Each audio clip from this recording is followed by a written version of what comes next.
some people are getting rich off of this. Okay, I'll come back to that in a second.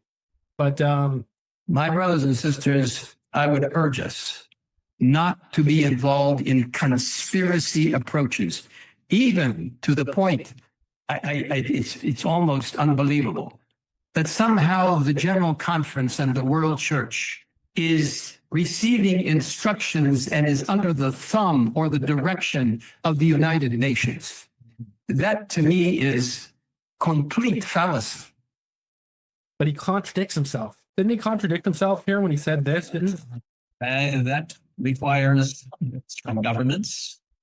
That requires a careful approach in how you use the money and what you can say while you're distributing the funds. And so does that not imply to you that when you're receiving money from the UN, he's saying that you actually have to be careful what you say? One other thing he said here. In no way does the Seventh-day Adventist Church put scientific information, peer-reviewed scientific information, above the Bible or the spirit of prophecy or even equal to those. Absolutely not. Spirit of prophecy says that mercury is harmful even in its smallest amounts. It's deadly and it never leaves the system.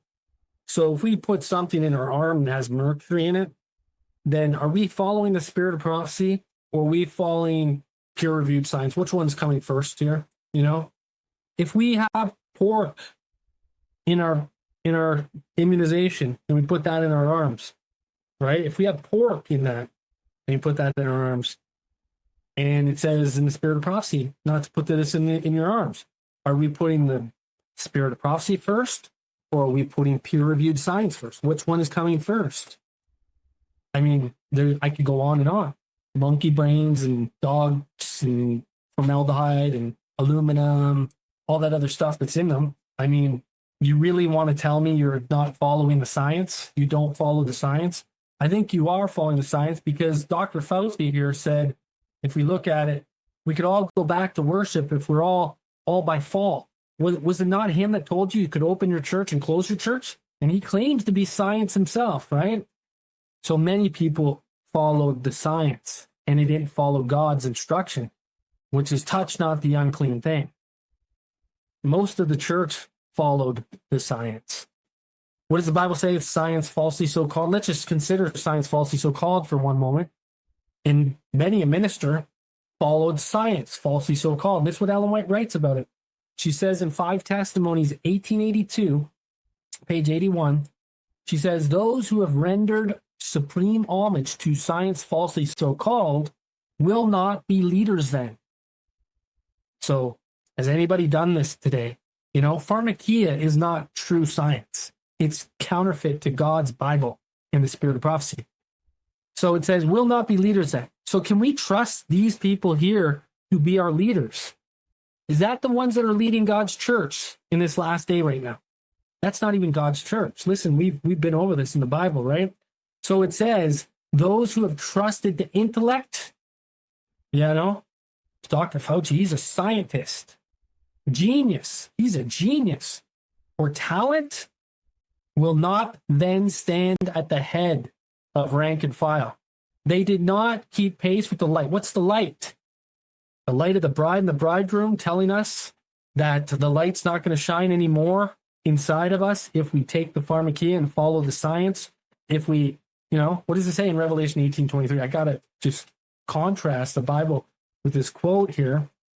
It says, the light of the candle shall shine no more at all in thee, Babylon. The voice of the bride and the bridegroom shall be heard no more at all in thee. You won't hear the word of God anymore. If you, what? If you follow the Big Pharma and the science, follow the science, falsely so called. It says you didn't keep pace with the light. Those who have proved themselves unfaithful will not then be entrusted with the flock. So what are they entrusted with right now? What are they entrusted with right now? In the last solemn work, few great men will be engaged. They are self-sufficient, independent of God. They call us independent atoms. Well, they're independent of God. And he cannot use them. They are independent. If anybody's independent, it is only those who are independent of God. That is an independent atom, completely independent of God. God cannot use them. It says, many a star that we have admired for its brilliancy will then go out in darkness. And I know some of them still think these are stars. They're still brilliant to some of us, but the reality is, and some of them, they can say and do and share a lot of things, but half the stuff they teach, there's some major, major errors that have come up. Major errors, to the point where we worship another God. So they're independent of God, and he cannot use them. That's what the Bible said. That's what the Spirit of Prophecy says. They're independent atoms. We don't want to be an independent ministry, but independent of what? We want to make sure we're dependent on God.